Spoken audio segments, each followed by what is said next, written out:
65, if man is still alive, Rafa La Torre. if woman can survive, they may find.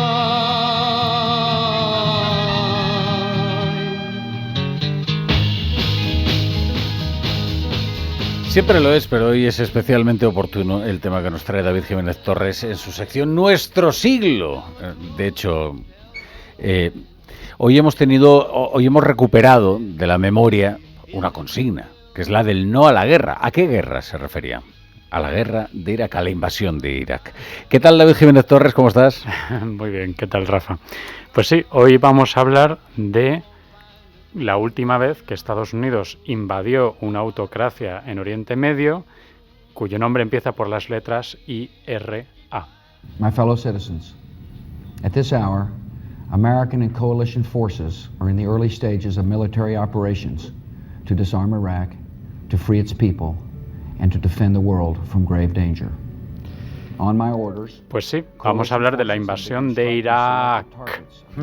No tanto de la invasión en sí, que eso creo que nos daría para unos 20 episodios, pero sí del camino que llevó a ella, ¿no? Y como esto ya no es solo historia reciente, sino que en la última semana se ha vuelto un tema de rabiosa actualidad, quiero que destaquemos algunos parecidos y algunas diferencias con el actual ataque a Irán, ¿no? Bien, repasemos lo que ocurrió o sobre todo cómo ocurrió, ¿no? Ahora sabemos que la invasión de Irak empezó a plantearse inmediatamente después de los atentados del 11S. Ya en noviembre de 2001, es decir, los atentados son en septiembre, 2 meses después, Bush le pidió a su ministro de Defensa que actualizara los planes para una posible acción de este tipo en el Irak por entonces gobernado por Saddam Hussein. Es verdad que tanto Bush como su gobierno supieron rápido que Irak no había desempeñado un papel en los atentados contra las Torres Gemelas, pero daban por hecho que el Irak de Saddam siempre sería una amenaza para Estados Unidos, si no inminente, sí en potencia. Ya fuera por la posibilidad de que desarrollara armas biológicas o nucleares, y aquí un paréntesis, ahora sabemos también que exageraron mucho el nivel de amenaza que suponía en este sentido Irak, pero también sabemos que ellos, es decir, el gobierno estadounidense, sí temía realmente que Saddam pudiera desarrollar esas armas en el futuro, ¿no? Por eso lo veía como una amenaza. Y también estaba la otra amenaza que suponía Irak, que era el hecho de que Saddam Hussein pudiera amparar o apoyar a grupos terroristas antiestadounidenses, como pues lo habían hecho los talibanes de Afganistán con Al-Qaeda. Y luego también está pues todos los cálculos que el gobierno Bush hacía sobre qué efectos tendría derrocar a Saddam y forzar un cambio de régimen en Irak, ¿no? Estaba el argumento moral de que se habría acabado con un régimen espantoso, estaba el argumento geoestratégico, porque se instauraría una nueva democracia pro-occidental en Oriente Medio y se aislaría aún más a Irán. Y luego, claro, estaba el argumento económico de que aquello liberalizaría el crudo iraquí, eso tendría efectos sobre la economía global, etcétera, etcétera, ¿no? Bueno, el caso es que los planes para una invasión se terminan de elaborar a principios de 2002 y aquí ya hay una comparación interesante con lo que está ocurriendo ahora, porque ese plan de invasión apostaba desde el principio por el uso de tropas terrestres y de una ocupación formal de Irak. Es decir, no se planteó en ningún momento lo que sí se plantea ahora, ¿no? Que se pudiera derrocar la autocracia solo con bombardeos. Los estadounidenses en 2003 partían de la idea de que el cambio de régimen requería botas sobre el terreno y además muchas. En la invasión finalmente participaron alrededor de 400.000 tropas, entre ejército, marines y también soldados de la coalición. Participaron unos 40.000 soldados británicos en la invasión. Y luego, después de que terminaron los combates formales contra las Fuerzas Armadas de Irak, a la ocupación formal se dedicaron unos 150.000 soldados, ¿eh? O sea, siempre la idea de esto solo se puede hacer con las famosas boots on the ground. Bien, entonces se diseña la invasión y entre 2002 y 2003 el gobierno de Bush intenta legitimarla por dos vías. Una es la interna, consiguiendo una votación favorable en el Congreso de Estados Unidos, lo que no se ha producido ahora. Claro, te iba a decir, esto ya son diferencias con lo ocurrido hoy, Desde porque luego. no hubo ni legitimación interna ni siquiera un intento de legitimación externa, ¿no? Efectivamente, que es la que el gobierno Bush persigue a través de la ONU, intentando conseguir una resolución favorable. Esa primera vía de legitimidad interna se consigue con facilidad.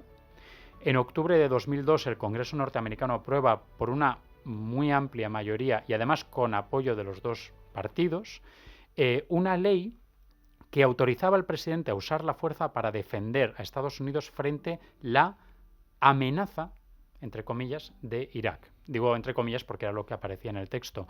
Pero crucialmente, la ley dejaba, digamos, a criterio del presidente decidir qué era esa amenaza, ¿no? Cómo se identificaba esa amenaza. No había un criterio formal de qué respondía a esa amenaza contra la que se podía responder.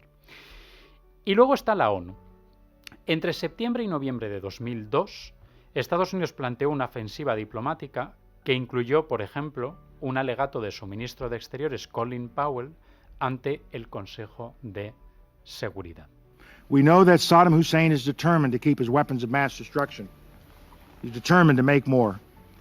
Given Saddam Hussein's history of aggression, given what we know of his grandiose plans. Aquí Colin Powell está hablando pues de ese sintagma que es tan célebre, se volvió entonces, ¿no? Las weapons of mass destruction, las armas de destrucción masiva, que se suponía que Saddam tenía y que además iba a construir más de ellas y por eso era una amenaza, ¿no? Bueno, esa ofensiva diplomática desembocó en la célebre resolución 1441. Y esa resolución, es interesante volver sobre ella ahora, porque esa resolución admitía que Irak estaba incumpliendo sus compromisos de no proliferación, pero le concedía una última oportunidad para cumplir con ellos, ¿no? Para dar acceso a los inspectores internacionales, a sus instalaciones, etcétera, etcétera. Lo que no hacía la resolución 1441 era estipular qué ocurriría si Irak no cumplía con esas obligaciones. Es decir, si se procedía inmediatamente a un ataque o si era necesaria una nueva resolución del Consejo de Seguridad para invadir Irak. Y esto, quizás lo recordarán nuestros oyentes, se convirtió en el gran debate en los meses siguientes, una vez quedó claro que efectivamente Irak parecía que no estaba cumpliendo con ese ultimátum que se le había dado. Porque Estados Unidos y Reino Unido decían: pues si no cumple, nosotros ya tenemos el marco para invadir, mientras que Rusia y Francia y otros países también en el Consejo de Seguridad argumentaban que no, que era necesaria una nueva votación para autorizar la invasión. El caso es que ante la falta de acuerdo, el gobierno de Estados Unidos decidió seguir adelante.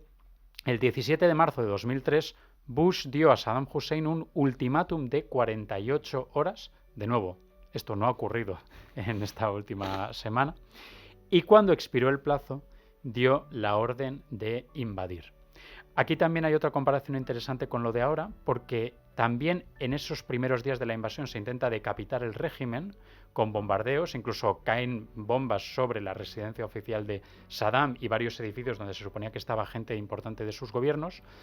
Lo que ocurre es, uno, esos ataques no funcionan, es decir, no se mata a Saddam en esas primeras horas de la invasión, y además siempre se planteaba que decapitar al gobierno era solo un componente de la invasión, no era el único instrumento, ¿no? O sea, nunca sustituía el plan de invadir con fuerzas armadas y derrotar a las fuerzas armadas de Irak y llevar a cabo el cambio de régimen desde el interior del territorio de Irak, ¿no?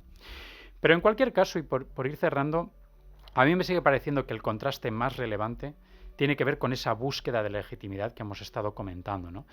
Creo que además que nuestro recuerdo de lo que fue la invasión de Irak se ha centrado tanto en las manipulaciones, que efectivamente las hubo, de los gobiernos de Estados Unidos y de Reino Unido, sobre todo de las razones para ir a la guerra, que visto desde hoy en día casi sorprende esa importancia que otorgaba el gobierno norteamericano a obtener la mayor cobertura legal y el mayor apoyo internacional posibles antes de la invasión, ¿no?